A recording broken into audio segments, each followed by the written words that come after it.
Your Calgary home has been sitting on the market for weeks, if not months. No showings, no offers. You're frustrated. You're wondering, is it me? Is it the market? Is it my realtor? Let's break down the reasons why Calgary homes aren't selling right now and how you can fix it.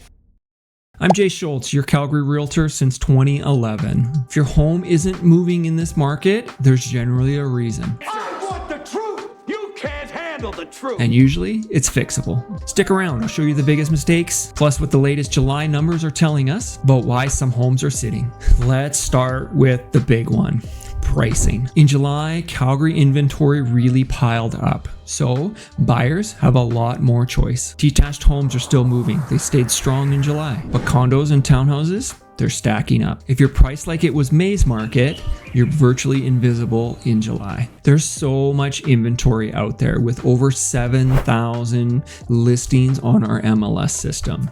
You have to be priced right. Don't chase down the market by overpricing to start with. Sellers, you have an emotional attachment to your home. You think it's worth more than it is. You're Ali Larder.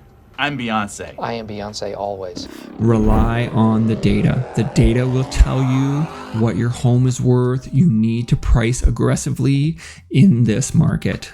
Trust me. Reason number 2, your photos and your marketing are weak. We've said this before. Would you show up for a job interview in sweatpants? Likely not.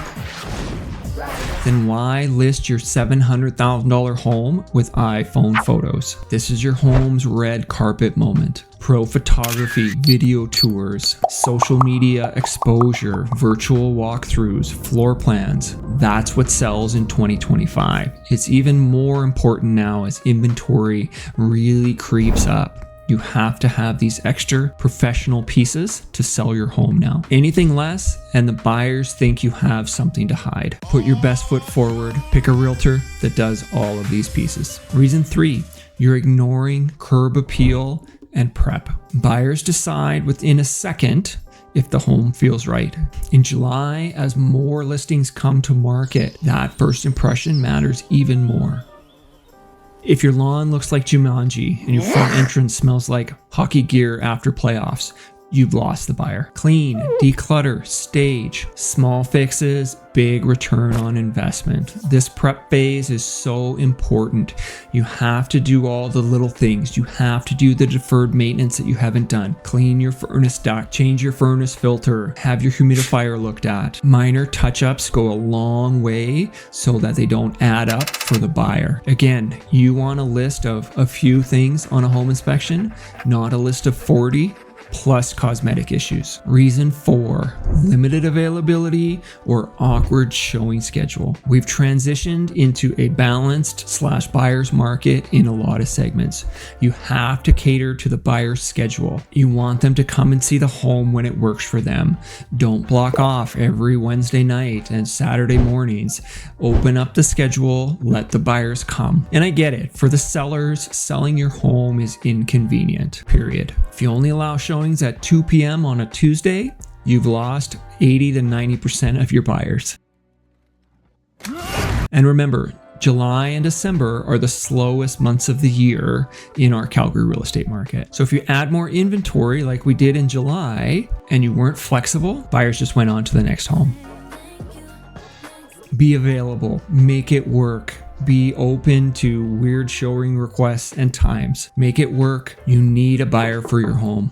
Let them in. Quick question. What do you think is the biggest deal breaker for buyers in this market? Is it price? Is it curb appeal?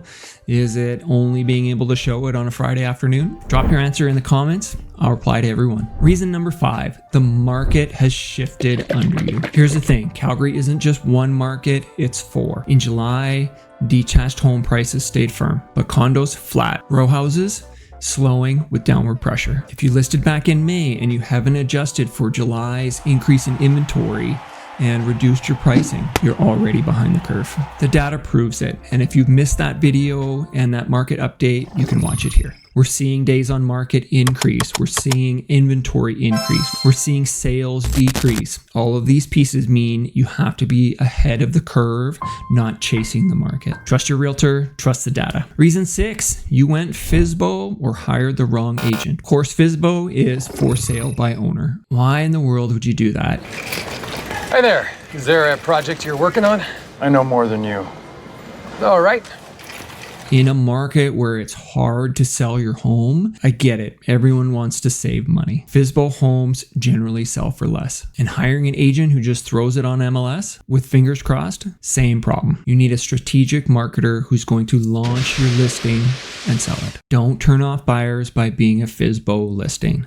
They're less professional, they're harder to do a transaction with, can cost the buyer more money, and you're going to sell for less. So here's the fix.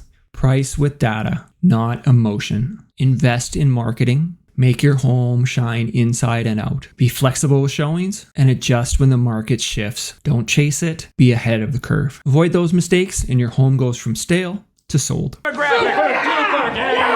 Super duper! If you found this helpful, check out my video here. Calgary home prices in 2025, what your house could really sell for. Breaks down what buyers are paying now. And don't forget to subscribe. I've got more seller strategies on the way. Catch you guys on the next one.